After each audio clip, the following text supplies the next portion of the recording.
Ya tenemos con nosotros a Ailén Saralegui para el micro de Historia Local. La saludamos, la presentamos. Buen día, Ailén, ¿cómo te va? Buen día, bien. ¿Cómo andamos? Mira, más o menos. ¿Qué pasó? ¿Por qué? No, ¿No va a venir con un reclamo, no?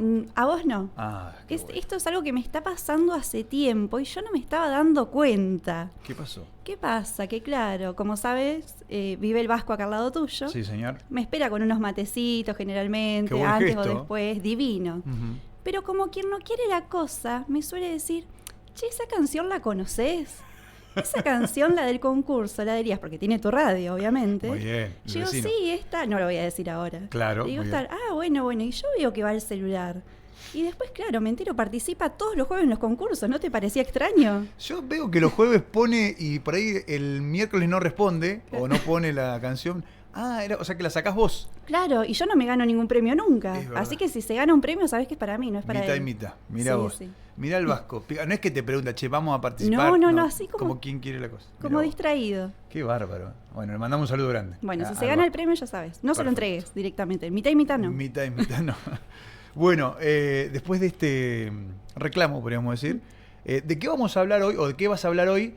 Venimos de... Mirá, párrafo aparte apostilla. ¿Te acordás que contaste la historia de Gauchito Gil? Sí, Lo sacaron. no te puedo Vino creer. una camioneta, una Ranger blanca, con una sierrita, lo sacó. Al rato me voy al Cóndor y encuentro a la misma camioneta, camino al Cóndor, sacando otro Gauchito Gil. Pero ¿por qué habrían Es de un hacer tema que me algo encantaría así? saber por qué. No le Qué pregunto. curiosidad. Bueno, si alguien sabe, que nos cuente. Sí, Que acá el chusmerío, sobre Sí, todo sí. el chusmerío que tiene que ver con historia, total. va a quedar para la historia esto. Sí.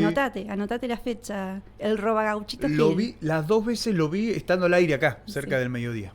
Pero bueno, ¿qué va a ser? Bueno, por lo menos no va a haber más bocinazos. Y a mí me gustaba, me había encariñado yo, me Sí, gustaba. la verdad que sí. Bueno, ¿de qué hablamos hoy? Hoy vamos a hablar de las primeras escuelas en Patagones, de la escuela número 1 y la escuela número 2. Que bueno, cuando terminemos el micro vamos a entender la importancia que tiene la escuela número 2 en Patagones. Pero antes de llegar a esta escuela tenemos que hablar del primer maestro patagónico, que no era un maestro como tal de escuela, sino que llega acá a Patagones, al Fuerte del Carmen, en 1782, es decir, casi 3 años después de la fundación. Hay un registro, ¿no? Cuando venían personas de España, Juan Gómez de la Pinta, con 2 hijos, viudo, y él pone en este censo que era labrador, porque acá tenías que venir con un oficio, si no, Claro. no te traían a pasear porque querías. Y un maestro no era muy necesario en ese momento, no estaban las prioridades de la fundación, así que él pone labrador. Y ni bien llega, se empieza a quejar porque la zona que le habían dado decía que era un arenal, bueno, era monte, y no podía labrar. Así que lo mandan bastante lejos del pueblo, lo cual era medio un castigo porque no estabas bajo la protección del fuerte. Así que va a pedir autorización para enseñar. Le escribe una nota toda muy formal a Francisco de Viedma pidiéndole una autorización para enseñar a leer, escribir y contar. Viedma le va a responder de forma muy contundente. Le va a decir, primero cultivá y después, si tenés tiempo, dedícate a la educación. Claro. Bueno, así lo va a hacer Juan Gómez de la Pinta, que en septiembre, unos meses después de haber llegado acá, llegan en enero, y unos meses después, ya estaba enseñando, ya estaba dando clases en su casa, bastante alejado del fuerte. Así que en 1783 le va a pedir a Viedma, un año después de empezar a dar clases, le pide Juan Gómez de la Pinta a Viedma alguna remuneración como se solía practicar en Europa por estas actividades que él estaba haciendo. Viedma otra vez responde muy contundente que le va a solicitar a los curas un informe de los requisitos para ejercer la docencia y la remuneración si es que le correspondía. Mirá. Bueno, se ve que no estaba dentro de las prioridades. Me imagino Viedma intentando hacer tratados con los caciques, que no tenían comida, y de repente alguien que quería enseñar, que no era una prioridad para nada en ese momento. Recién unos 4 o 5 años me dijiste después de la Claro, fundación. sí, apenas 3, 4 años después de la fundación. Así que Viedma directamente le pide este informe y se lo eleva a Bertis. El informe va a ser bastante favorable, los curas van a responder favorablemente para Juan Gómez de la Pinta. Y este informe, en vez, uno diría, bueno, ¿qué dice el informe? ¿Qué clase de persona es o qué requisitos se necesita? Lo que va a decir es las apariencias físicas de este maestro, que ya que estamos los vamos a contar, así nos imaginamos cómo podía llegar a ser. Dicen que era regular de estatura, encarnado de cara, es decir, que tenía cachetitos, imagino. Ah, eso es encarnado de cara, mirá. No tenía mucha barba, era castaño, ojos claros y tenía una cicatriz bajo la nariz. Pero ahora sí, a lo que nos interesa a nosotros, el informe decía qué método pedagógico podía llegar a utilizar este maestro, y era el método de modelar desde fuera al individuo en base pura y exclusivamente al conocimiento. En esa época estaba el dicho, la letra con sangre entra. Así que imagínate el método pedagógico de educación. Estamos hablando de 1700 todavía. O sea, de riguroso. Sí. La típica regla. Algunas anécdotas me han contado. Sí. No hace tanto, ¿eh? Eso estamos hablando de 1780 y pico, pero... Sí. Pero llegó hasta las épocas cercanas. Bueno, cuestión que nunca le habían remunerado en todos estos años, y lo que se solía remunerar por eso era 1 peso por leer, por aprender a leer, y 2 pesos por aprender a leer, escribir y contar. Así que no se iba a ser millonario siendo maestro. Después va pasando el tiempo, llegamos a 1800 y tenemos una noticia de la primer maestra patagónica, la primer maestra de nuestro pueblo, que es Francisca Sánchez de Rial. Obviamente en Pinta le enseñaba a los alumnos varones y Francisca a las mujeres, porque no existía la escuela mixta. Entonces Francisca tenía un aula en su propia casa, pero tampoco le enseñaba a leer y escribir, nada. Le enseñaba cuestiones del hogar, cómo mantener una casa, cómo comportarse en la sociedad, el trato social, también labores manuales, bordar, coser. Esas eran las enseñanzas que se le permitía acceder a una mujer. Muy lejos de la lectura y la escritura para ese momento. Esas eran cosas de hombres, y te lo estoy citando como dice el texto, que eran cosas de hombres. Así que en 1800, 1820 tenemos a Francisca enseñándole a las mujeres a bordar, coser, cuestiones de mantenimiento de la casa. Y ahora llegamos a 1821 con nuestro querido José Gabriel de Loyola. No sé si te suena, que lo hemos charlado de San Blas. Sí.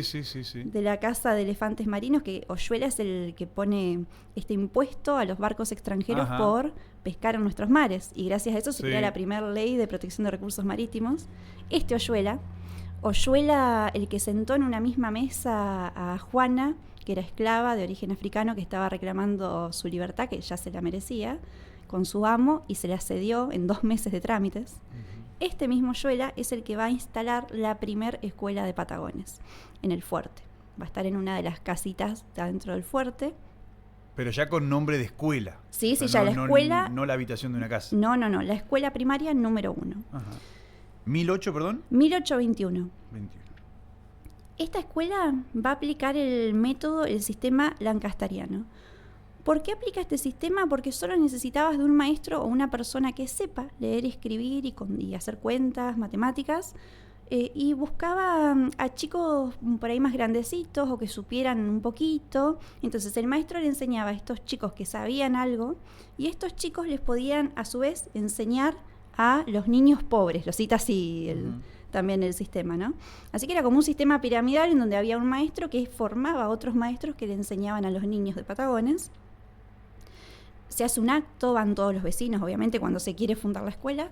Se eligen a 3 protectores, que estos protectores funcionan más que nada como una cooperadora actual, como las cooperadoras de la escuela. Eran personas que tenían plata y podían aportar a la escuela. O sea, protectores se lo llamaba justamente por una cuestión económica. Claro, sí, de cuidar. También si había que hacer alguna gestión o algo, ellos lo hacían.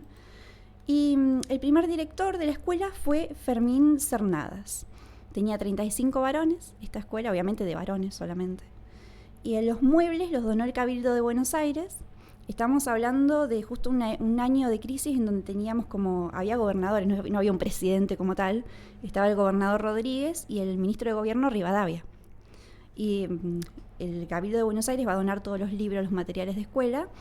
Y Rivadavia va a donar los libros y los manuales. Así que con esta escuela formada ya empieza la educación básica, primaria y básica para los niños de Patagones. Pero viene la época de Rosas.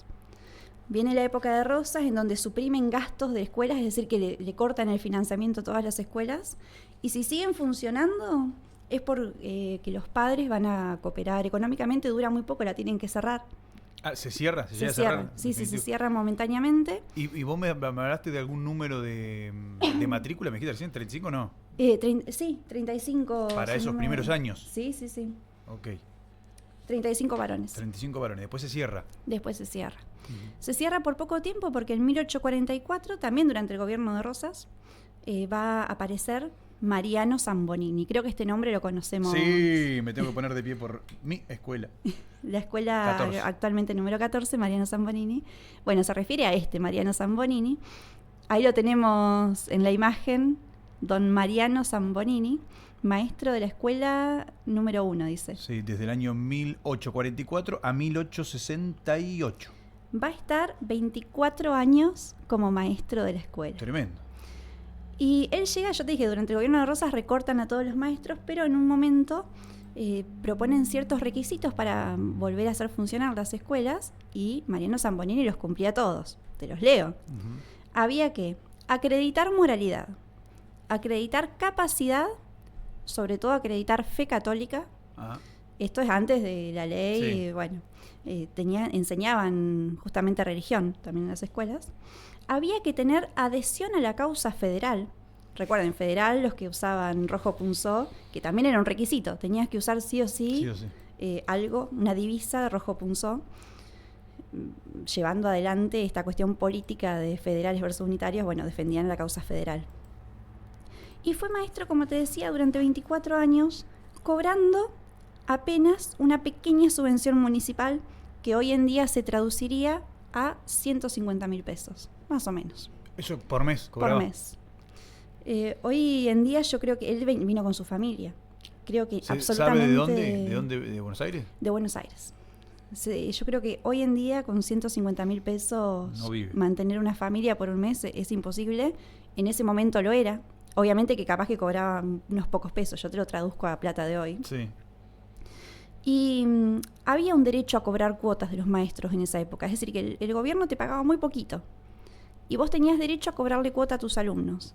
El tema es que en Patagones, los alumnos que iban a esa escuela no tenían la posibilidad económica de pagar.